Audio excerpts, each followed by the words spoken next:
A very good evening to everyone. I am Sneha from Prayas Energy Group.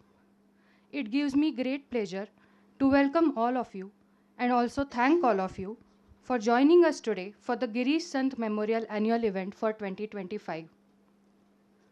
Through this memorial event, we honor the legacy of Girish Sant and the tenets on which this organization was founded. As most of you know, Prayas was founded in 1994 by Girish and his friends, Dr. Vinay and Dr. Sanjeevani Kulkarni. It is a non-governmental, non-profit organization which undertakes public interest-oriented policy analysis primarily in the areas of health and energy. Prayas Energy Group was instituted under Girish's leadership and aimed to democratize governance and protect and promote public interest in the energy sector. Prayas, together with some friends and well-wishers, have been organizing activities to keep Girish's memory and legacy alive in the energy sector and to promote public interest-oriented work. As part of this, we organize a memorial event every year, with this being the 13th such event. In the past, we have had memorial lectures by speakers such as Dr. E.A.S. Sarma, Sucheta Dalal, Dr. Raman Gangakhedkar, and panel discussions on a range of topics such as understanding climate change through health prism, people-centric energy transition, perspectives on epidemics in India, and the role of civil society. We also offer research fellowships to those seeking to begin their work in energy policy related areas to provide them a foundation. So far, we have offered 5 fellowships and our current fellowship is open for applications. Today's topic for the panel discussion is On the Ground Insights, Comprehensive, Rights-Based and Affirmative Sexuality Education. I will now quickly go through the agenda for the event. We will begin with a documentary film celebrating 30 years of Prayas, which will be followed by the panel discussion moderated by Shirish and conclude with a vote of thanks by Kailas Kurkote. If you have any questions for the panel, please write them down on the slips which you can take from Prayas volunteers who can be identified by this tag. For people who have joined us today virtually, questions to the panelists can be typed in the Q&A window. I would also like to request all of you to kindly turn your phones on silent mode. With this, I once again welcome everyone. It's so good to see a lot of you here in person and also joining online. It's always great to see some traction for sexuality education. That gives me quite some hope. So my name is Shirish and I'll be moderating today's panel discussion. But before we jump into panel discussion, I'd like to take some time, not more than 10 minutes, to just give a little bit of context to what we would be discussing.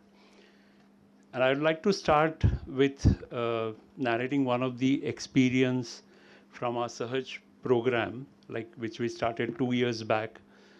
In one of the schools, in the first grade, we have a lesson where we tell a story to first graders on My Princess Boy.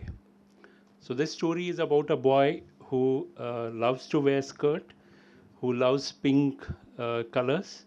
So anything that is typically considered as girly. And after the story is told, we ask them, what would you do if the princess boy is in your class? And without any hesitation, we heard them telling that we will give all our pink stuff to him. And in that year, we also repeated the same lesson with fourth grader, and our experience has been very different. They said that this is absolutely wrong. We will tell him that boys should not wear pink or skirt.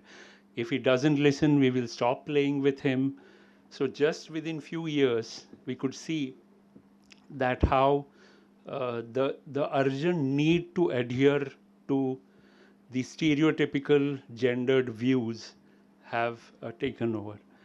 Now, remember that no one had ever formally taught them any sexuality education. But from this experience, we could draw three critical sort of insights. One was gender training is not just about training boys to respect girls, but it is more about training them to free themselves from the need to adhere to the stereotypical gender norms. The second insight was that we absolutely need to start very young. And the third insight was, if schools and parents are not teaching them sexuality education, someone else is. And that someone else is anything from TV, from social media, internet, from hoardings to casual conversations in family. So all of this is very important.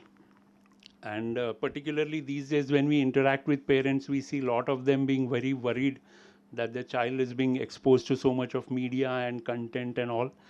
Of course, these concerns are very valid, but there's also a good news. And the good news is that when teachers or parents talk to children, it is much more impactful than the external influences, because children are very open to listen to them, provided that the conversation happens non-judgmentally, it happens in a safe environment, it happens without any threats. So if that happens from adults, when adult becomes educators, they can be real influencers. But when they don't step in, there are plenty of real influencers available. So that's a very, very important sort of aspect. And in today's discussion, we will be talking about some of these, like starting early and what are the challenges that parents and teachers face. So I'm looking forward to that discussion as well. The second important thing, which I think is important to clarify here, is we are not here to debate should we provide sexuality education or not, because that debate has been, long back settled by global and Indian research, which have consistently shown that providing sexuality education helps children build their agency, helps better, relationships, reduce violence, improves sense of personal safety, all of it. So we have evidence beyond doubt. So there are sort of influencers, almost everyone who puts videos on their channel, should India start providing sexuality education or not. So that's not what we will be discussing. The real question is, how do we make sexuality education available to each and every child? Education which is much more positive, empowering, and comprehensive. So that is the point. Another point I wanted to clarify, and we also had this discussion when we started more closely working on this, is what's new in sexuality education or demanding sexuality education. I mean, people who have worked on HIV or on gender issues or with adolescents would recollect, like, since even before 2 decades we have asked that schools should start providing sexuality education. So what's new there? And I think one of the new thing, rather two important new aspects, is initially when there was demand for sexuality education in the days of HIV, our focus was very much risk-centric. So all the conversation was around biology, promote condom use, reduce the risk. And unfortunately, largely, that is what still happens around us. Whereas our understanding of sexuality education and the impact it can have has evolved over a period of time. And we know with good amount of evidence that a comprehensive approach to sexuality education goes much beyond risk, and it helps building agency of young people and helps them take more responsible decisions and improve their well-being. So the shift from risk-centric approach to more developmental-oriented approach or a pleasure-centric approach is definitely a newer part of understanding. The other change is also the context of lives of young people that have drastically changed over a period of time. With technology, with urbanization, with so many things happening, that also is a change factor, and any education need to consider those contextual realities of young people to center the education to represent the voices of young people. So that's also a different element of the change context. And of course, the third element is, despite of demands that we've been making, we still grossly lack sexuality education in majority of the schools across sector. So therefore, the major premises I wanted to sort of highlight. And the last point I wanted to, which in a way led us to think of this particular panel discussion, was whenever we sounded this idea of very comprehensive sexuality education with schools, with parents, or with people in health sector or education sector. They said, yes, this is great, but is India ready for it? We have a very conservative society, and parents don't even speak about basic things with their children. How are they going to talk about all these things? Are our teachers ready to teach such a comprehensive curriculum? So that was the point where we thought, why not bring people who have first-hand experience of implementing a rights-based, affirmative, and a comprehensive sexuality education, and talk about their experiences of implementing it. And therefore, I have these three specific adjectives in the title: comprehensive, rights-based, and affirmative sexuality education. And I'll just take 2 minutes to explain what we mean by that. Comprehensive, as the name suggests, goes much beyond biology, anatomy, reproductive health component of it, and considered a lot more aspects. Like UNESCO has a technical guidance on sexuality education in 2021, which outlines many themes that sexuality education should include, such as relationships, such as consent, such as gender and power, such as health and well-being, sexual behavior, all of it. So that comprehensiveness is what is required, and that's why that word is there. The other word, rights-based, as the name suggests, is basically the belief that young people have right to non-judgmental, accurate scientific information, and beyond that, they have the right to choose what happens to their bodies and what happens to them. So that perspective is also very important. So the education is not to control their behavior, but to empower them to make better choices, more informed choices. And the third part, affirmative sexuality education, basically indicates, or in a nutshell says, that recognizing that sexuality is an essential part of growing up. Okay, it's not something hush hush, shameful, taboo thing. Think of it, if you find affirmative difficult to understand, think of this example. When teachers or parents tell their teenager that love or relationship is wrong, you should rather be focusing on studies. Now, this approach clearly sort of denotes that the person doesn't have an affirmative approach, doesn't consider sexuality as a natural part of growing up.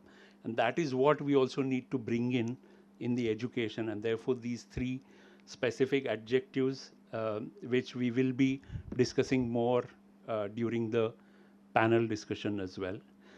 So with this background, we can begin the panel discussion. There's just one last point maybe I would like to add.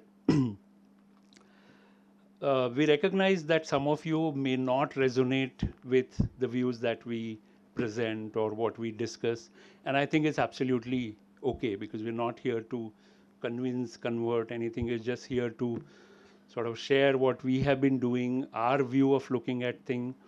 There have been a very strong science behind what we are speaking, but we also know that people can just use a trump card and discard the science. So So that's up to anyone's judgment to see what to be done. So with that, I would like to invite a very dynamic, very committed panelist, and I'm so happy that within just one request, all of them agreed. So all three of you can come, and I'll introduce each one of you. All right. Kalyani comes from political science background and is deeply passionate about education. She founded Urja Gurukul School in Ahmednagar, a school which is dedicated for nurturing talent and fostering holistic growth of every child. I mean, what I deeply appreciate, we've been working with Kalyani, we've been implementing a Sahaj program in Urja Gurukul in Ahmednagar. But her approach, especially, constant urge to learn from something, adapt to the situation, and try to provide whatever best possible to the student is something very, very inspiring. Very warm welcome to you, Kalyani. So happy.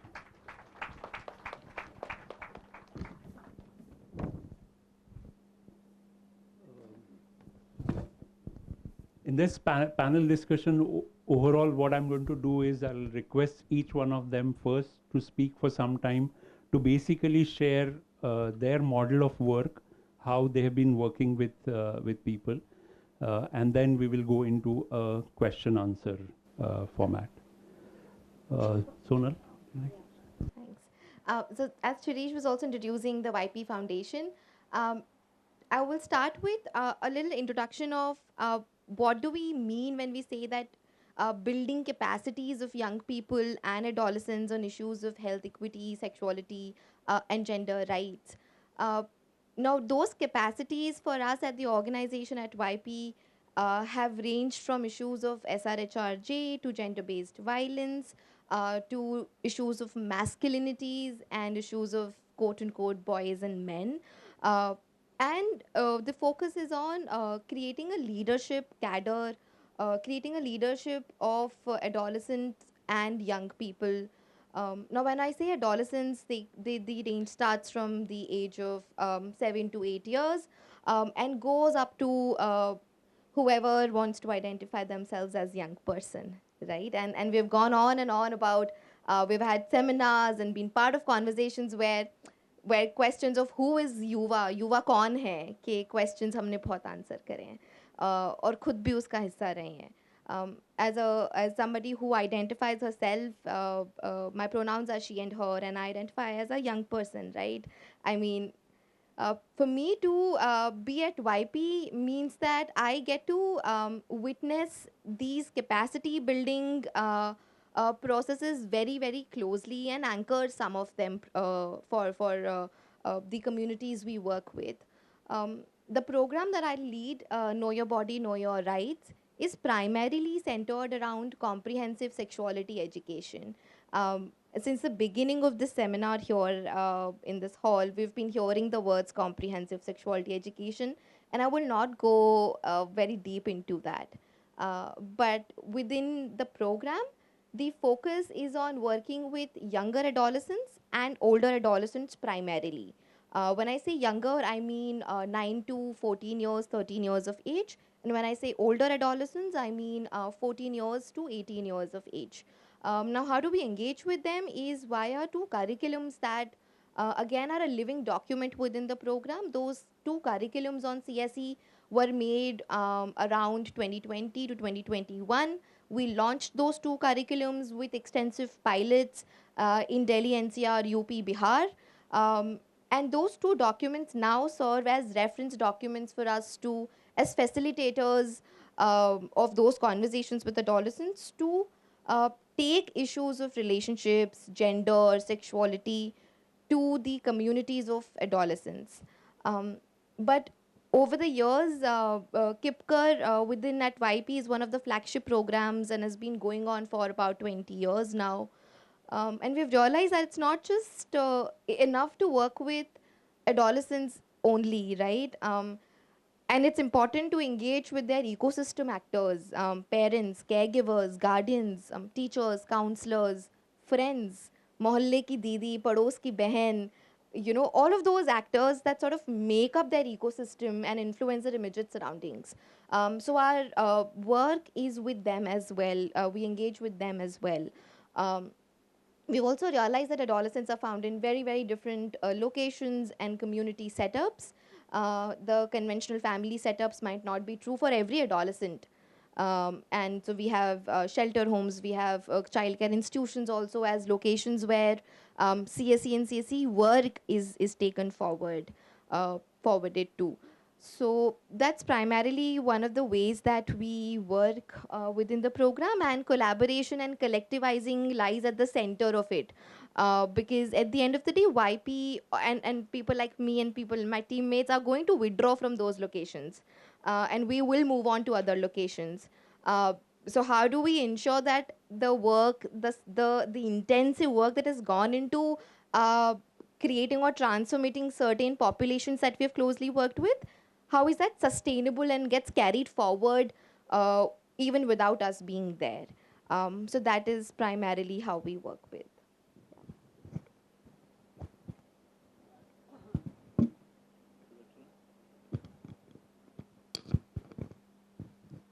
Hello, thank you, Shirish, and congratulations, Prayas, for the marvelous 30 years. Thank you so much for being there, for bringing energy and health group and the wonderful work that you're doing with Sahaj.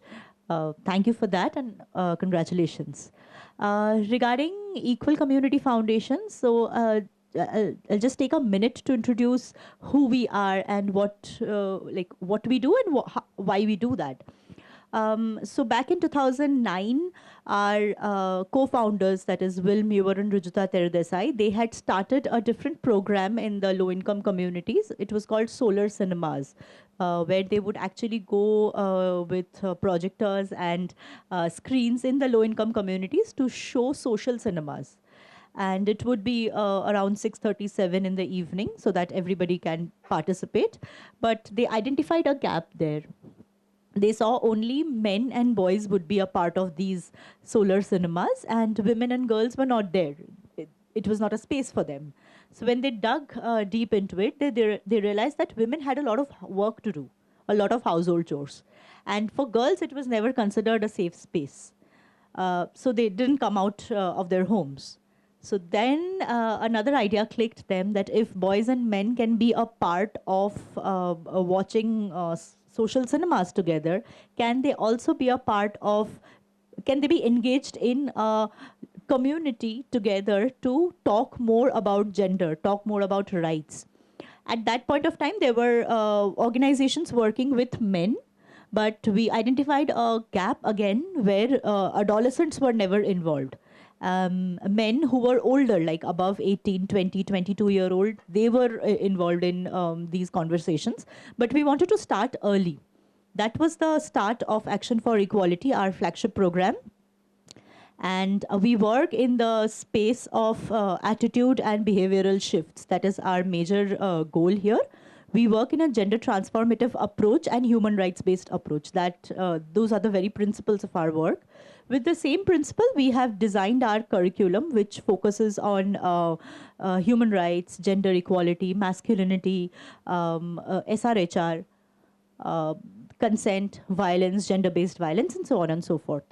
So in terms of sexuality education, ours is again very rights-based approach. We believe in the fact that whichever gender you are from, irrespective of your caste, creed, sexual orientation, you have basic human rights and nobody can deny that. And since we start early, we predominantly worked in 20 low-income communities of Pune. But since the last few years, we also work in schools in and around Pune, mainly in Pune, but also in the PCMC areas, whereby we work with 12 to 17-year-old adolescents, right now adolescents, initially it was only boys, on sexuality education. And we want to create a safe space where they can at least come and talk about what they are feeling. Because in schools or even at homes, it's always a hush-hush topic and nobody really talks about it. Even if they want to question, they are usually barred from doing that. So we want to create that safe space for all. In our modules, we usually talk about consent and why it is important. We over the years we've also designed a different content on love, friendship, and attraction to teach them more about consent, to teach them more about consequences, not in the terms of using legal jargons. We really don't believe in that, but at least to let them know that you have certain rights and there are actually no age limits for that, but what are the different responsibilities that comes with these rights. So that has been our module on sexuality education. Over the discussion of the panel, I might share a bit more on that. Thank you. Hello, my name is Kalyani. I run a school named Urja Gurukul in Ahmednagar. It's been more than 8 years. This is 9th year we are running the school. And when initially I started the school, I had this thought in my mind for 5 years that I always heard the line which says Shikshan ani Samaj Badalto. And I used to wonder for 5 years that what I'm doing to, change. So I couldn't find a single thing which will help me to change the society. And even I feel I'm the product of the same, because I went to school, I learned reading, writing. And I just learned reading, writing, because when recently I did ecological society Eka course, which connects you with the ecology. And there I realized they told me that was their native and non-native trees, that was there in your science. I was like, really? Because I don't remember anything. I don't remember anything what I learned in science and history and geography and anything. What I just knew that reading and writing and basic maths, addition and subtraction, that's it. So I used to wonder, because I was very naughty child in my school. I could distinction pass, Marathi medium, that was not big deal to get 75-80%. And initial 5 years, my teachers used to suggest me that, we should do this compulsory homework and everything. I was like, why?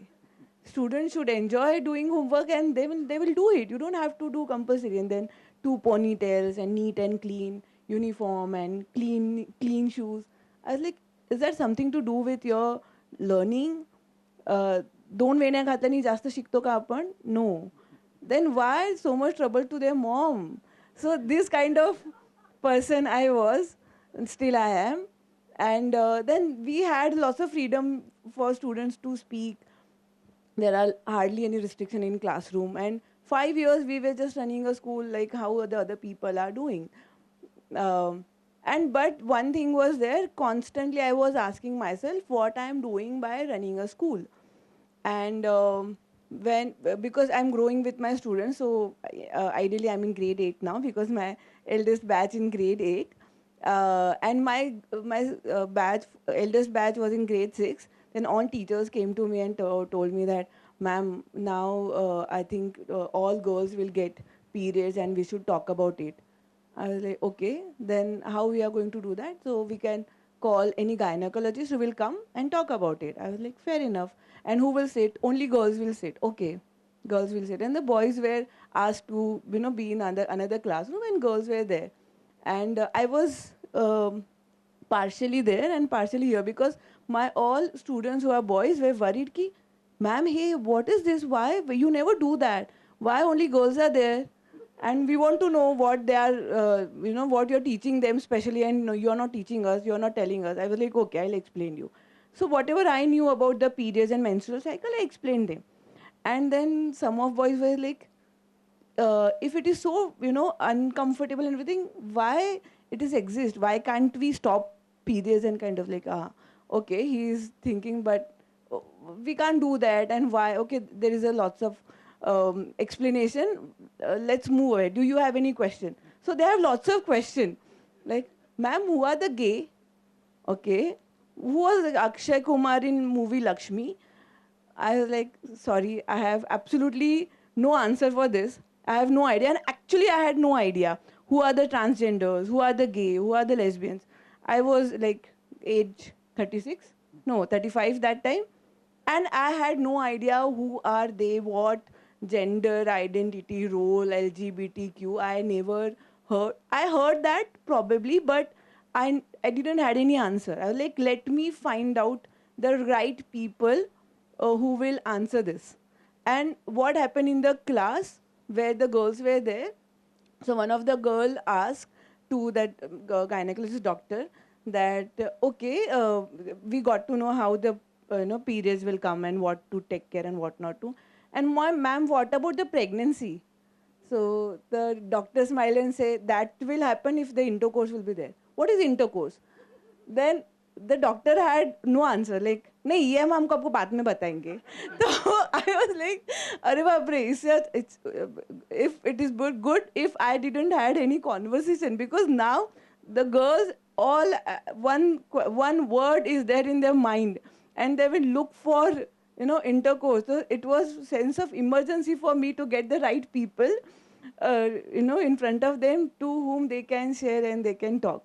So this is how we are here, and I can't tell you how I'm happy and I'm glad that Prayas and these 4 friends who started the initiative and still are there, because I think even you all people, you are here, you have I actually admire you that you're taking out your Saturday 2 hours to be here, because this is not the topic where you discuss and you want to hear. This is what I felt, but I'm glad that those who are watching live and those who are here, so you made sure that you want to hear this conversation.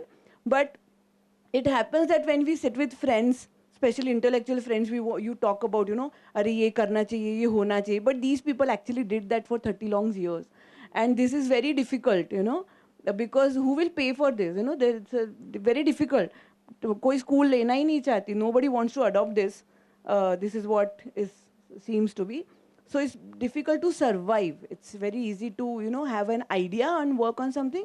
It's difficult to survive. So I'm very grateful and very thankful for Prayas that you are actually bringing it, and in such a nice way that in my other discussion I'll explain that how it's helping me a lot in my school. So thank you so much, sir. Okay. I'd like to continue this discussion because it also reminds me, the first time you contacted, you very categorically said that I don't want workshops, I want a continuous engagement with children. And that's what also we have been working at that time in terms of building Sahaj from 1st to 10th grade. So would you like to reflect a bit on why you thought going beyond a workshop model and a continuous engagement is good? And maybe if you see some benefits of that approach as well. Absolutely. So I just mentioned about the 5 years we were searching for certain things, and one thing we could find is Shirish sir, and we are working with them. So many more things happened in those 5 years. When I said that we were looking for things which we will be able to implement that will help me to change the society. So I have been to many conferences, IIT Delhi and some Pune and Jaipur and Bangalore, don't ask. So I have been to many places and I used to wonder, they are not talking anything which will change the society. They are talking about reading and writing. That I know, that will change, partially. But beyond that what? So nobody was, ready. So whoever we used to come with the idea that we have a teachers training program for you. So yeah, please. I used to excite with the thought that, somebody wants to train our teachers. Because till the 5 years, I was not bothered about student, because I feel if there is something in teacher, automatically it will transfer to student. We don't need anything to do something differently. So I want something who will work with the teachers. So we had many workshops with the teachers, and that was absolutely fail. By the time, at the end of 5th year, the last workshop I remember, I don't want to take the name, one of the very renowned school from Pune, their teacher came and they wanted to speak with our teachers. And first day, half day over and the lunch break, our teacher came to me that, ma'am, वो जितना बात करे उससे ज़्यादा हमको आता है अभी, तो प्लीज़ ये कुछ नहीं होने वाला, so better you don't pay them and ask them to go home. So in 5 years, I got to know, one, no workshops. कुछ नहीं होता, there nothing will happen, because what you hear in workshop, when you start implementing the same, then the actual or problems or actual the difficulty comes, because when you get something and go to classroom and then students tell you that, अरे ये आप जो पढ़ के आए हो वो कुछ अलग है, हमारे पास कुछ, we have the different questions to ask or different things to do, and then the teacher requires help. And if somebody is there to help her throughout a year, then only she is able to implement. Otherwise, taking teachers को miserable situation में डालने में कोई मजा नहीं है. Then they won't implement anything. They will just say yes workshop में, या we will do this, we will implement this very nicely, but they won't do that because they are not wrong. They should be equipped, fully equipped, and fully equipped means they should have somebody to whom they can ask, go back, correct the thing. So one thing was there, that no workshop at all, no matter what. And second thing, I wanted Shiri sir to come and talk to our student throughout a year, because what I realized is my teachers are not equipped, one. So there is no point in equipping or giving training to our teachers for 4-5 months and ask them to implement. And second thing what I realized is that girl was brave enough who asked, ma'am, what about pregnancy? But unless and until you don't have any connection with the person, how will you ask a question about sexuality? It cannot. So to build that trust, to build that connection, there has to be a long-term work.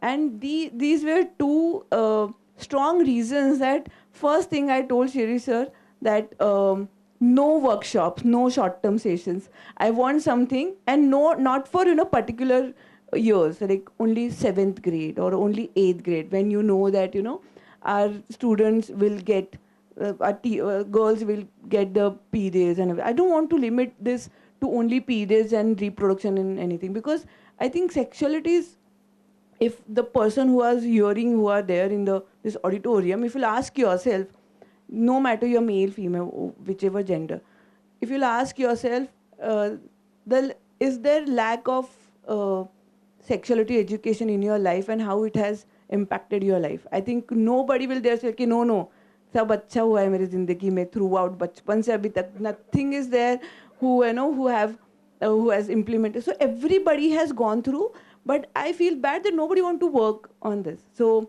I was 100% convinced that it has to be there from grade 1 to with 10th or 12th or whichever, as young as they feel, how Sonal mentioned that till you feel I want to understand more about sexuality. So yes. Thank you so much. I think it was a very perfect match, because that was exactly the time when we were building a program from 1st to 10th standard, and then we were approached by Kalyani, so it went on really well. Sudakshina, you have an experience of working with adolescents in different sectors, with government schools, and now we're talking about such an elaborate, comprehensive program. What, in your experience, you think are really schools prepared to implement such a comprehensive program? How do you see it? So for us, we are very new in the school space, first of all. Secondly, I totally echo with Kalyani ma'am, because we started working with teachers initially, and we thought that we will be training teachers for a certain period of time. We will handhold them for a year, and then we will, the teachers will implement with the students in their respective classes, in their respective grades, and we will be there to support at the back foot. But what we realized is teachers were prepared, like they wanted to do. They came into the workshop, they attended the workshops for all the days, and they showed interest that they would want to implement. But unfortunately, they also did not have a lot of time. They have to complete their syllabus. They have to, the syllabus is of course one part of it, but the other works of the school, that is there. So that project was not really successful for us, which is when we decided that we will go directly into the schools, approach the schools, and our program is typically for 4.5 months in the first phase, and then we handhold them again, the students directly. So in terms of school preparedness, they are to some extent prepared. I wouldn't say completely, because there are multiple things. The school is not just a different body here. They have to take into consideration the different socio-economic statuses that the students are coming from. That background leads to what exactly the parents want the teachers or the school to teach them. Comprehensive sexuality education is definitely a requirement, the need of the hour. But what we have seen in our schools is some of the schools, their administration and their teachers, they are really, they want to know more about it. They want their students to more about it. But we do have faced situations where the schools actually told us, or the governing body, they actually told us not to use certain terminologies when we are talking about adolescent changes, or when we are talking about sexuality. We are not supposed to use the word sexuality in some of the schools. So that is, first of all, a setback there itself. Parents many a times play a vital role, because even if schools want, many a times we've been told that parents will not allow this. So you have to either directly talk to the parents, which becomes a difficult thing for us because we are not there in the community there. But parents don't give a go ahead with it. And I mean, we still work with students or participants from above 12 years, and though we want to tap into lower grades, but I really don't know even in lower grades if they will allow us to do anything like that. Secondly, policy is something that might play a vital role, because I think national education policy does have that foundation. They have already laid that foundation. But more and more training is required. And I mean, for us presently, we are also facing another issue where we go there as a third party. We are an outsider who is going there for a few months. We train we have these sessions with the participants, with the students, and we come back and we go again for some of the hand-holding sessions. But if sexuality education can be a part of the curriculum, that is something, I mean, that would be great, because then even teachers or school doesn't have to give us a segregated hour for it or a segregated session for it. It is already there in the curriculum. And once it's there in the content, probably from as early as the first grade, we can start having these conversations with the participants, with the students. So that is something which we want to tap in the near future. There are certain collaborations which is already going on, not just Equal Community Foundation. There are other organizations, some of our collaborators, who go into the school and have discussions around this.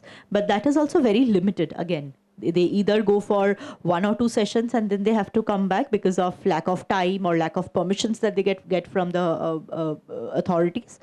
That is one part. And secondly, even from the school's side, it's more like, why will we encourage the third party to come in? Because now we see a lot of other challenges which schools are as it is facing. So at least if teachers can be given that space to utilize their knowledge, some capacity building can be done with the teachers, and they can lead the sessions. Because why would a 10-year-old or an 11-year-old listen to me? They don't know me, but they know their teachers. So at least from the teachers' side, if they can have these sessions, it would be great. And I hope in the near future, the schools are also a little bit more sensitive, because we've had incidents, and a few incidents which all of us know, but right now we wouldn't name, where there were issues pertaining to violence, pertaining to sexuality in the schools itself, and they really did not want to come out with it, because usme hamari badnami hoti hai. So that bit, if we can shift the narrative from badnami to actually rights-based approach. Thank you. I think, though you mentioned the NEP has the foundation, I think it's far from anything when it comes to sexuality education. The first thing probably NEP needs to do is to acknowledge that, let's call it sexuality education and not shy away from the name, if they really want to become like comprehensive and affirmative. But thank you for mentioning some of the challenges as well. Sonal, I think one of the questions a lot of educators experience is the age appropriateness of the content. So, for example, what is appropriate for a 8th grader in a metro city is the same content appropriate for someone in a rural background or a tribal background, or also the factors like a child where parents are very openly communicating to them versus the other. So how do you look at this age appropriateness of the content, and when you design or conduct training, how do you sort of take that into account in your modules and in your sessions? Yeah. Right. This question on age appropriateness really has been grappling us as facilitators of CSE for about, for as long as I can remember, and for as long as even before I entered the field, right? When you ask anybody what is age appropriate, let me throw this question to the room, right? One of the biggest tricks we learn, right? Throw it back to the room.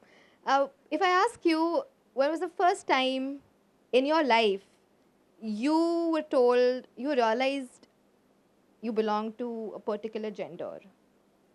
When was the first time you realized your gender identity? Very early. Okay, we have somebody saying very early. 6 years old. Thank you for saying that. 4, okay. Right, thank you. I've also heard responses saying 2 years old, right? Not that you have, and when you're 30, you have that memory, but when you speak with the experiences of your own body, right, and having lived in it for years, and that is where I start this conversation on age appropriateness. That it's that early that you realize, that this is what you're liking, this is what you're not liking, and everything is acquired, right? Who's telling you what is age appropriate?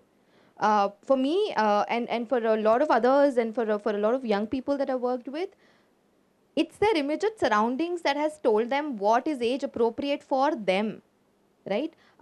When this question is asked to us as educators, as facilitators, as programmers, it's laden with a lot of burden to justify what we're doing and why are we doing that.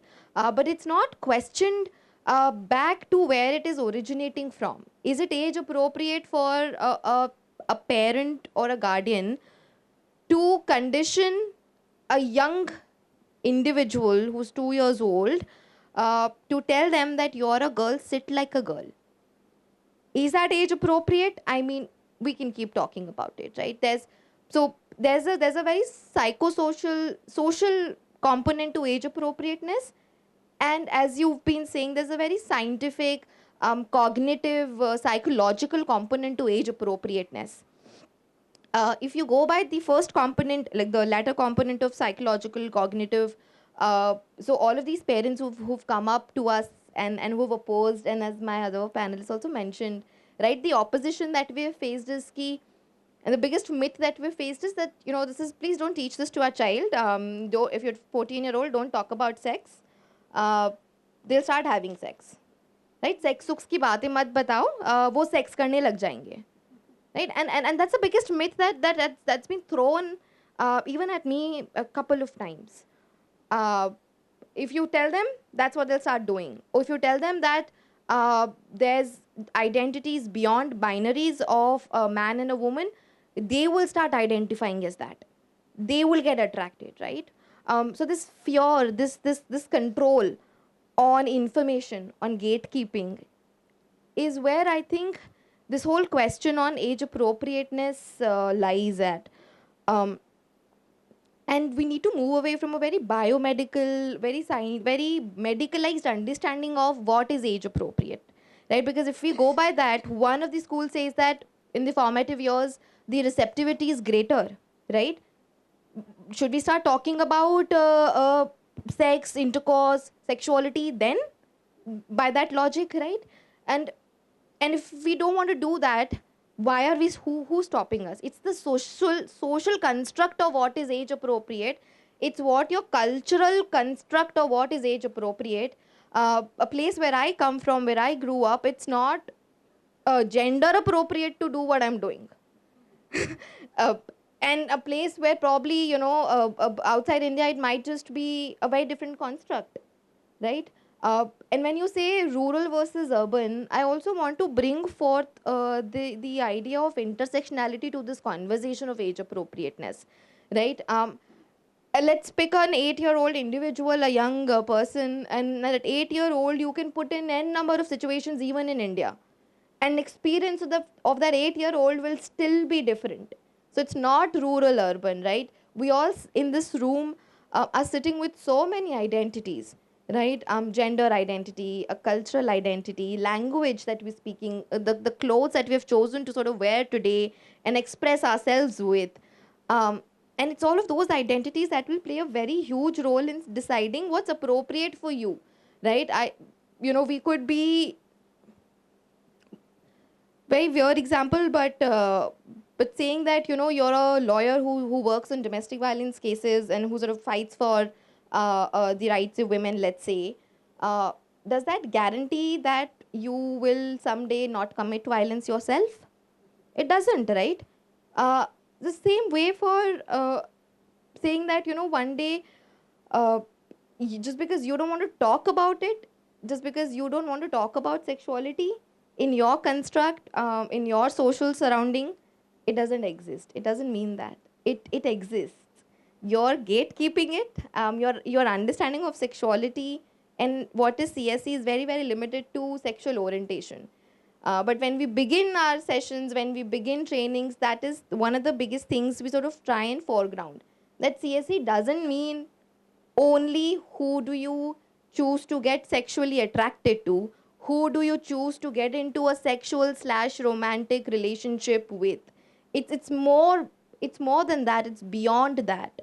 And age appropriateness needs to be tied with the idea of what is culturally appropriate, what is your context. um, Sitting in Rajasthan, let's say, even in Rajasthan, 50 places, a single conversation on consent will have to look different, right? For in some context, you will have to change language. Some place you will have to change examples, right? Some places you will have to change the activity, right? Some people like to play games and have conversations. Some people like to just sit quietly, listen to songs, and then have conversations. So as Kalyani was also saying in her answer to the first question, it's this building of trust. It's the spending time that you realize, oh, what is appropriate for your audience, what is appropriate for your population that you're working with. Yeah, I think that's where I would like to sum up that the contextuality really matters in age appropriateness. So then what you're saying is one nation, one curriculum will not work. Right? One size fits all though doesn't work anywhere. ठीक है.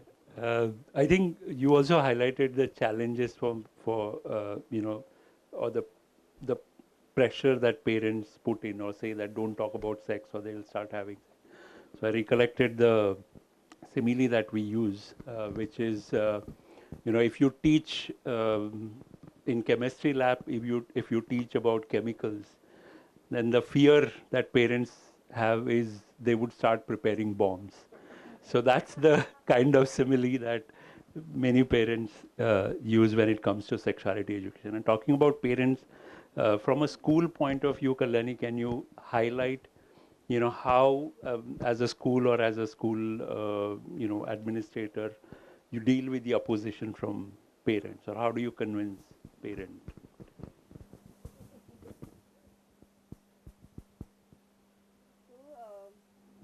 Can you hear me? Huh. My experience was a bit different, was not as difficult as they both are mentioning about, opposition from parents and everything. So first thing, what I learned from the 5 years, I made lots of mistakes. So one, I have to make sure that teachers are equipped. So for when we decided we want to work together and we will implement the curriculum and everything, the first thing we did, we started working with the teachers. And we had full day, 3 days, sessions where Shri sir told us about various things, what we are going to teach and everything. So I felt that particular time was, first I will have to equip my all the teachers, and not only teachers, teaching and non-teaching staff. So our entire school team used to sit with him and understand. Because what happens is when we speak with parents, either they will ask me, it's a rarest situation, but they will ask teachers, you know. And if teachers are not confident enough, if I conducted one parents meeting and saying, you know, this is the curriculum we are going to implement and everything. And if one parent, after the parent meeting gets over, and then if parent asking one teacher, ये क्या लाया ma'am ने? अरे हमको भी नहीं पता, कुछ तो लाते, पता नहीं हमको. If this conversation is there, definitely they won't have any confidence, you know. If teachers are not aware, how we are going to go ahead? So first thought I had in my mind, my entire team should be at least in the state of understanding, because I won't say convinced. It takes lots of time to convinced with all the ideas of sexuality, because I feel that is there in our DNA. It's very difficult to, you know, when it's very nice to listen as an audience, but when certain things, and Shiri sir had, they have very beautifully created their kind of training program with the teachers, because they have some situation, and so teachers are supposed to talk about it, that what you will do in that situation, and all the possible ways are not aligned with the prejudiced thought they have in their mind about being male or female, whatever. So it was very difficult time for 3 days to get out of that. So they were not convinced. They had a understanding of what we are trying to do. So first thing what we did is we worked with the teachers, or teaching and non-teaching staff. And second thing, in those 5 initial years, when we started the everything, we as a Urja were very transparent with the parents. We were sharing all the things which were happening. Okay, we are trying to implement this. This is not working. We are doing this. So my parents knew that we are little bit struggling. We are trying to understand. And still I'm very grateful for my, especially first 2 batch who are in 7th and 8th grade, that they have still have believe in me, and they are continue as my parent. But we were very transparent with their parents. We used to tell everything, whatever things used to happen, all the success, all the failures. So same, I asked them, we call for the parent meeting, and we told them this is what we are going to talk about. So Shiri sir took the, he explained everything about the curriculum, and I just shared 2-3 examples with them. That one, when we were small, when parents, I was talking about parents, talking with the parents, that when you were small, and if you were watching a television, and if there is a movie going on, and if there is a scene where one boy is kissing to another girl, or what was the reaction of your parent? So the common answer is they used to either close the eyes, or change the channel, or ask her as a boy to get some water, you know, try to distract. So do you agree with me? They all parents were like, yeah, agree. How do you react now when you are a parent? So there was a question on their face, because they still have a same reaction when we go for, and now I think you don't close the your child's eyes, you close your own eyes, because how many times you can close your child's eye, right? Because nowadays the film have different way of expressing their love. And then I took the conversation ahead, that how many years we are going to do this. And we as a learned parent, we are the 2nd, 4th, 5th generation who are learning, who are we are calling educated parent ourselves. Don't you think so we need to change this? And at that point, many parents were like, yeah, we face many situations like this, and we want to understand. Let's take this ahead. And among 200 students, only 3 parents were there who said, we don't want our child should sit for the curriculum. Like, I really respect your decision. And we used to send the child in library, so he used to read the books, and other students used to follow the curriculum. And initially they took out the admission last year only. So now there is no one who wants to sit outside. Everybody is sitting inside. And in fact, I have a different experience. After all this conversation, at the end of the meeting, few parents came to me, ma'am, even we want to understand how we are supposed to behave as a parent. So can we ask Sirish sir, can we request Sirish sir to conduct session for parent? So at the end of the students' conversation, so this happens even now. So even now, whenever Shiri sir comes, so 9 o'clock to 3 o'clock, we have a session with students, and then 5:30 to ideally 6:30, but it goes on till 8:30 because student parents have so much of question, you know. Ma'am ये ऐसे हो गया sir ये ऐसे हो गया क्या करने का ये सिचुएशन में क्या are we right because I think we as a parent are in definitely miserable situation. We don't know how to handle, especially in this digital world. We know students are exposed to so many things. We have a question. We don't have a person who will help me. So in a way, those who, because just now when, before coming here, Sonal was telling me that, you know, one of the school told them that our parents disagree. That I asked her, did you hear this conversation of parent? Did you hear by yourself that parents are saying no to this?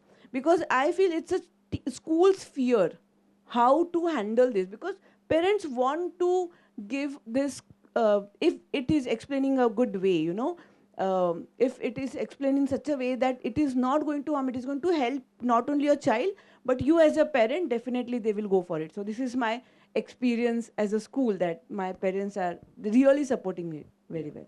I think that's a very wonderful point, because it's often the school's fear that parent will not like it becomes a barrier for initiating. I think if there is a very constructive dialogue between the school and the parents, then many things would be possible. Because of lack of time, I'm just going to skip some questions, and I just want two critical questions. One question, I'd like Sonal you to respond with your background in law also. There's always this concern of, so we have this law or act, POXO, which criminalizes any kind of sexual exploration below 18. And when we talk about affirmative, comprehensive sexuality, how do we deal with this kind of paradox when any kind of sexual exploration is criminalized? How do you deal with it when talking to young people or exploring it?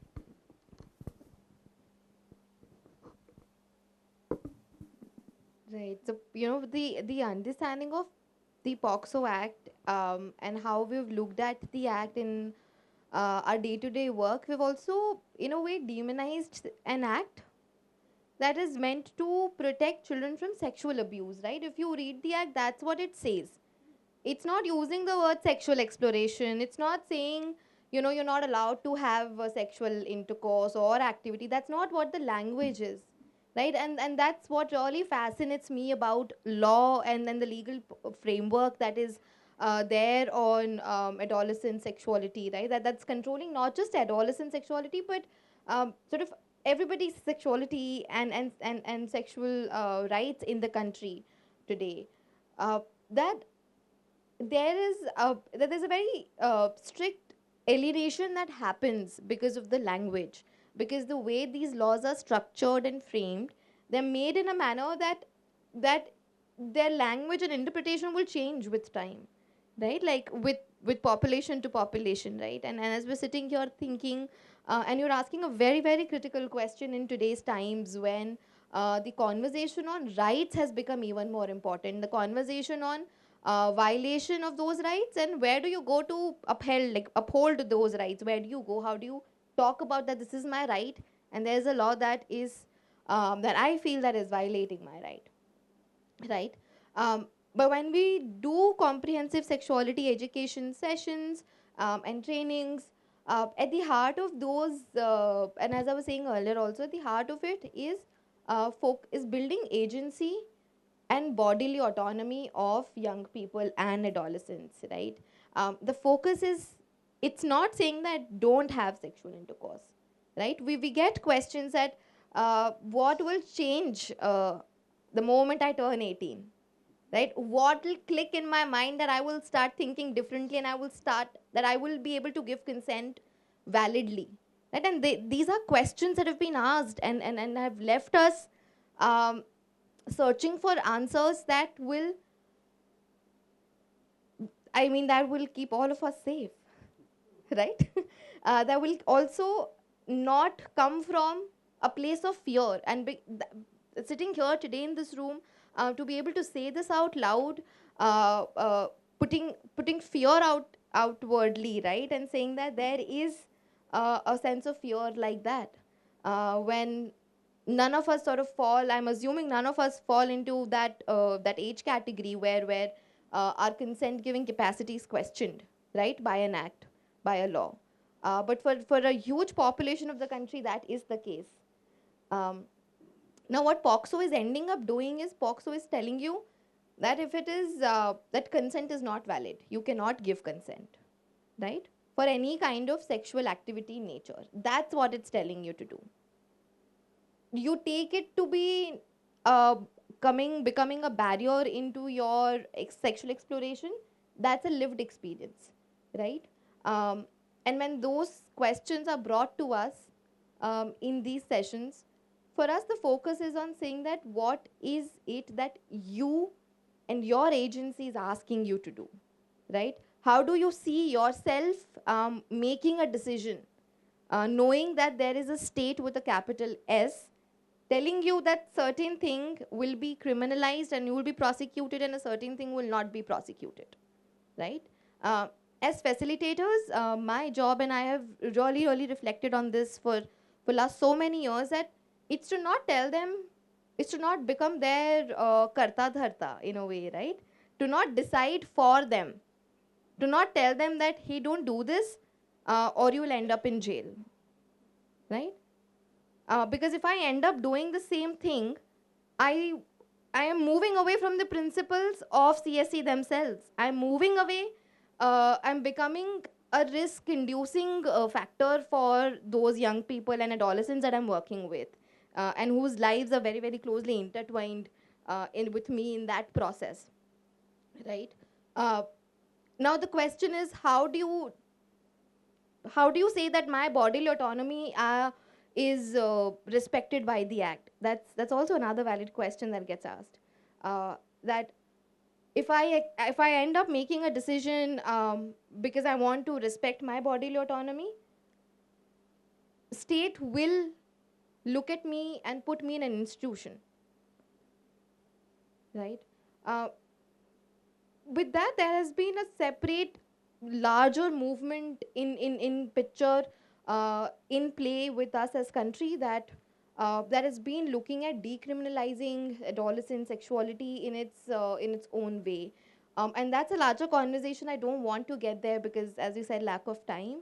But I do want to answer and sort of wrap it up by saying that uh, it's not our job to say that don't do this, don't do that. It's our job to provide information in a way that is reliable, that is accurate, and that is correct to the point of helping them make a decision uh, about their own bodies, about their own choices, and about their own sexuality. Thank you.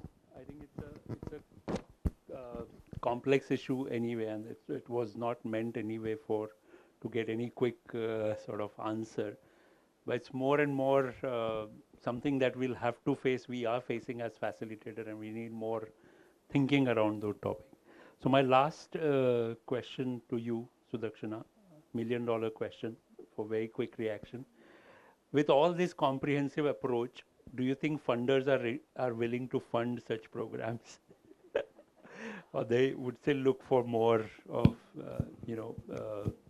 tangible outcomes, so to say? Yeah, truly a $1 million question. So, yeah, I mean, in terms of funders, we've had different set of funders. We've had mixed experiences with donors as of now, but I would love to hear from the rest of you as well. So, in terms of foreign funders, they really give time, and I am not really discriminating between funders here, I dare not, but but foreign funders have really given us that time, and they have understood the time it takes to create that behavioral or attitudinal shifts among the adolescents, among the families, because it is not really very quick. We can give like about 30 years, 40 years, track down a participant for literally 20 years, and then see what has been the behavioral shift at their later stage. But for some of the funders, predominantly some Indian funders, and I understand they have their policies in places, they have their regulations in places. Many of them, they do need that tangible outcomes and immediate effects, talking in terms of numbers, or even having the fear somewhere that if sexuality is something, or comprehensive sexuality, rights-based sexuality, that's I think the terminology to focus on, because we are a rights-based organization, and rights-based organizations ke liye, as it is, there are a little less scope everywhere these days. And उसमें भी rights-based comprehensive sexuality education में, there's always a question that what happens after this. So you have gone and spoken about comprehensive sexuality education, and you come back. So a funder who is probably being there, and I'm talking in terms of a corporate social responsibility, a CSR corporate funder, who will be there in that geography, how will they deal with this? Will they face a lot of backlash? Are there different policy level backlashes that they are facing? So these are some of the things they keep in mind when they talk about or when they ask us about why we do what we do. And we've had funders who have taken a step back and said that because of these components, we will not be able to fund you. But for us as an organization, we cannot really take out those components and talk about gender transformative approach. Ek to gender transformative approach is a terminology that is questioned now. Why do we use that kind of a terminology? Secondly, I would also want to highlight about the monitoring bit.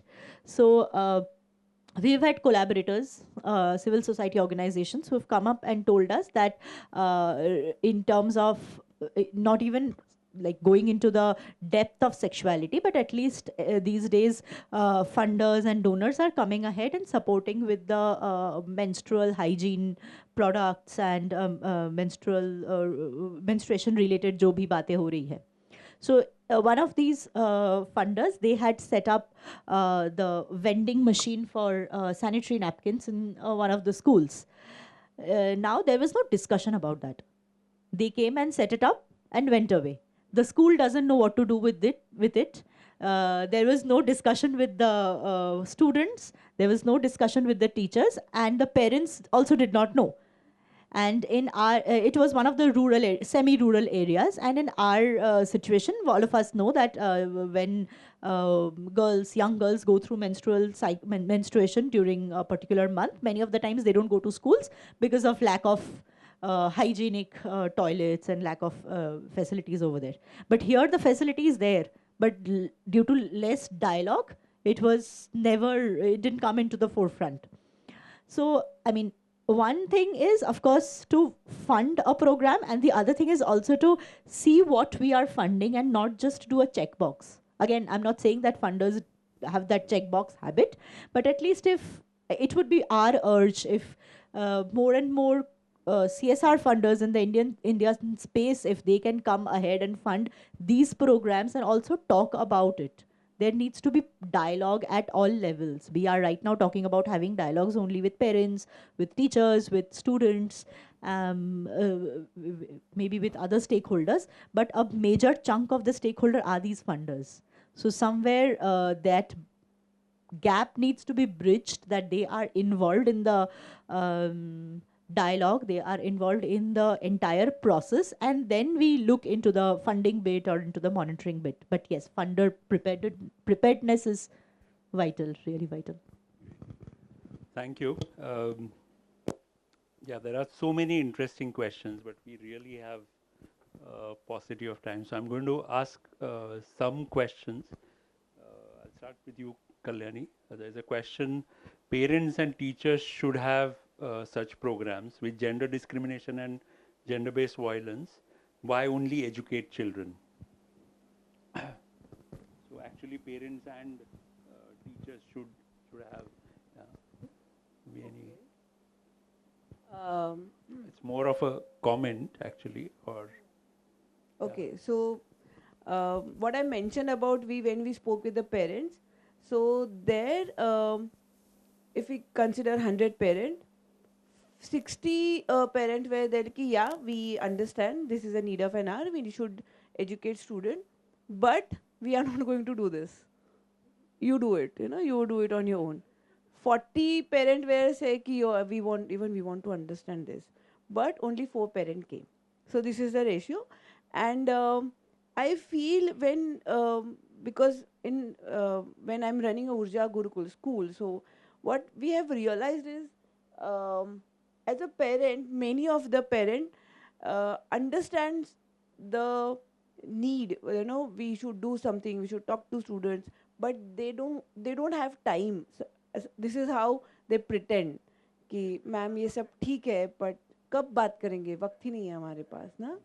बहुत सारे, there are so many things are there that and one more thing is there, while communicating with parents, we understand that जो हमें नहीं मिला वो हमारे बच्चों को देना है. That's why we are really working hard and we are trying to give them. But one of our mentor mentioned in a parent meeting that जो आपको मिला वो आपने दिया क्या, आपको क्या मिला, बहुत सारा time मिला ना. So there is lots of escape what parents are doing. Whatever they have got, they don't want to give. Whatever they didn't, they want to give. That's why they want to work a lot. They don't have time, so they understand there is a requirement of sexuality education. They should not watch phone in front of students. They should communicate with them. There are lots of things, but they don't have time. And in a way, I think it's not a question of who is educating children, either school or parents or society. The need is we should educate. There should be a comprehensive sexuality curriculum for students. This is a need, and we should look at that. If parents are ready to do that, why school will spend some money and time to do that? They are not doing it. Then I don't know whether they are willing, because that requires lots of unlearning, lots of thinking, lots of good dialogue with the student, with the child. That requires lots of, mehnat. If they are ready to do that, I think school will ready to, give this responsibility to parents. So. That's very well said. Thank you. Sonal, would you like to take this question? There's a question: will parents accept CSE if their children are not going to be queer? Will they accept it if it's not intersectional CSE? Is that what the question is? No, if their children are not going to be queer. Right. If they. Also, the CSE is a way to ensure that queerness will not happen. Oh, no, I mean, see, engaging with parents, and as Kalyani has been dwelling on this in detail, engagement with parents and caregivers and guardians have to be very, very maneuvered, have to be very nuanced and very thoughtful. It has to be strategic, right? In a way that, for example, in one of the locations we went, and of course we take consent before beginning sessions with their adolescents, right? And it's not just a consent or an administrative requirement, right? It's in a way to ensure that once, and as I was saying in the beginning, that once we withdraw and move to a different space, it's them who are going to be the support system for and first responders, right? For any question, any query, if they would like to be the first responders in that case. And we made our inroads with them saying that, using the quality of life lens, right? Emotional well-being as a first lens, to say that this is not to tell, not for them to help their children make better decisions about their own sexuality, but in life generally, right? we do this one activity with them, right? Like, and we ask them to think of this one thing that they wanted to do when they were adolescent, and they didn't get a chance to do. Uh, and somebody would say traveling. Somebody said, holding hands with whoever their crush was in 7th standard. Somebody said eating golgappe, but akele, nobody around me to tell me that there's household chores pending at the house, right? Uh, and they never got to do these things. And then I sit and identify what are the barriers, who stopped them, right? And then we ask them to place themselves in that barriers and supporters circle. Who are they for the adolescents and their children, and uh, their, if they are legal guardians to some young people? Are they enablers? Are they barriers? Would they like to move from one place to another, right? And queerness and transness and all of those larger questions of identity, which are very, very intimate and inherent, right? Are not thrown as are not used as weapons of telling them that, hey, if you don't do this, this is what will happen, right? We don't use fear, and we don't threaten. We instead say that we built it into our design and sessions and say that, see, there are not just two bodies, right? We talk about intersex bodies, right? And people with intersex variations, right? And what those variations could look like. We're not saying that this is who you are, right? And I know that we've extended time, but interestingly, working with parents will teach you how to be patient. It'll teach you how many more ways of arguing you have to do, right?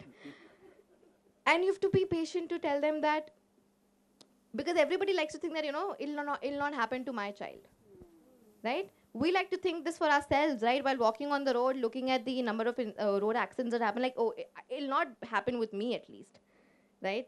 I'm going to come back home safe and sound. And that's the thing with parents also, right? There was one time where we were playing consent antakshari. We pick up songs, we dance to them, we celebrate, we have fun, and then we open the can of worms on, what's happening in these songs. Who's asking, what is eve teasing happening? Somebody saying that, tera rasta main chodu na, right? I will block your way, and we're dancing to it. Great, but uh, that happens in real life, right?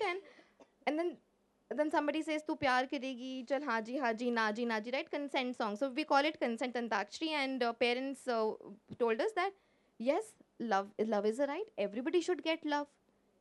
Love can happen in different places. It can come from different sources.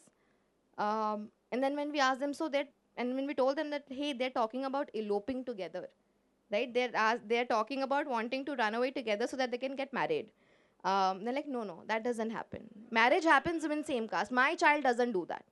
Consent is valid for other people, not for my child, right? And I'm not saying these examples to demonize parents also, right? I'm saying this to only highlight that you'll have to find ways to not threaten them, right? And to not begin with fear. Begin with joy, begin with celebration, begin with saying that this is important for your life. Thank you. Very well said.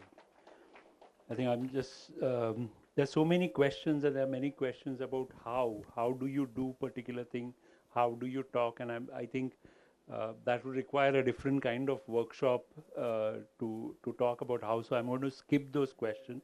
There's one question that any one of you can answer. There's a lot of info available online. How do you ascertain which info is correct? So that's true that there's a lot of info available on the internet, and you have all of these apps and chatbots now coming up and providing you with information, so to say, and resources and kits. And there's this new app also that I've recently seen my younger friends use, where there's an AI avatar will act as your friend. It'll give you all the advice in the world, right? From friendships to your relationships to your studies, and which subjects to choose in 11th standard. Right, so that's one of the reactions to it, but it's also it can get overwhelming. But often we start by telling them that anything that is instilling fear in you, not good. Any information that is isolating you from others, that is stopping you from asking for support. Any information that is telling you that if you do this, people will not like you, you will break friendships, you will disappoint your parents, that information is not good, right? Instead of telling them that these are 10 platforms where reliable information, rights based information, affirmative education, and information is present, we facilitate a conversation where they're able to identify what works for them, whether it's language, whether it's resources, whether it's information, whether it is audio visual also or non audio visual, right? Whether it's just audios they want to listen to. Um, we facilitate that conversation and we tell them that these are 5 parameters you can judge any website on, or you can, figure out if this is affirmative. Anything that is asking you, that is speaking to you in only one gender, doesn't work, right? Because the world's larger, like that, the world doesn't operate in binaries. Um, and I think just some of these factors we also can use in our own daily lives to filter some of these information and websites out. Thank you. I think just to add to what Sonal already mentioned, so one cannot stop, especially younger people, to access things on the internet. It's there out in the open. And when we were children, if our parents would say, "Wahan mat jao," the curiosity comes, what is there? So let me go and see. So if we keep on telling younger people, don't do this and don't do that, they will keep on going back to what they are being told not to do. So one thing we, even for our adolescents, because fortunately when we work in the communities, they get a lot of time with our mentors and they can discuss multiple things, like starting from a crush that they had to the fact that they, even some of them have actually cried and expressed their identity, their sexual identities. So in that space, many of the participants, many of the adolescents, they do share what kind of content they are watching. So then the conversation starts from there. Do you think that content is teaching you so and so things? Do you like the content? Do you think that content is something which you can use in your day-to-day life? So that kind of positive dialogue needs to be done. More and more dialogue needs to be done with the younger ones. And then there are actually good content on the internet. There are some good content in the internet also. There are game-based or app-based and games which actually teach you really good things. I think HDI came up with a wonderful game. They had a game called Go Nisha, and then now they have Go Bro. They are also trying to change that name to not keep it in binaries, but they do talk about positive masculinities, or how to change the narrative from a more to see through a more affirmative lens. So there are good content also, if we can just navigate through it. Definitely. And maybe I can just advertise a bit. Or YP Foundation, Prayas, ECF have content available. We have a website called letstalksexuality.com, which has content available in Marathi. So if you're really very confused, start with these organizations. All right, I'm just going to take this last question for a quick reaction. The question is, what is ideal scenario for the panelists? What are your vision for the future? So maybe very short reaction from all of you. So as a parent, they should ask to school, you should implement this in school. And as a school director, you or principal or whoever the decision maker, you should have 100% conviction that this is a need of an hour. So you have a conviction, definitely you will implement no matter what budget or time, or you know how to do it. So yes. I think along with that, a lot of discussion and dialogue around affirmative sexuality, around human rights, because coming from an organization who works in the gender space, that is the need of the hour. And I mean, we do have a vision to see that after maybe a few years or a few decades, there will be actually no gender-based violence, and all these things are entwined, all these things are interlinked. So that's my vision for now. For me, it's there are two ways I want to respond to it. One is that it's the world is feminist, intersectional, and it's rights based, and the second is yet young people are not looked as mere receivers and just passive receivers of information, and they're not looked at as welfare or beneficiaries. They're looked at as creators, leaders, curators, and contributors. Thank you. I will also add a very light note. If we have to become a developed country in 2047, children who are born now, would be like 21, 22 then. So we don't really have much time if we really want all of this to happen. And we must implement at a very large scale if we really want that developed nation.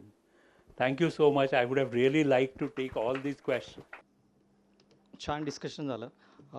आमच्या वेळेस म्हणजे मी ज्या एजचा आहे तर त्यावेळेस असं बोलायला नव्हतं, पण आताचे जे पॅरेंट्स आहेत आणि ज्या पद्धतीचं मुलांना आता सोशल मीडियामध्ये बऱ्यापैकी सगळ्या माहिती भेटतात, त्यामुळं आमच्या वेळेस असं होतं की बोलायचं कोणाशी किंवा पॅरेंट्सशी पण बोलायचं तर थोडं अनकॉन्शियस होत होतं किंवा बोलायचं का नाही बोलायचं हे पण हे होत होतं. पण आताची जी पिढी आहे फ्रीली क्वेश्चन्स करते आहे.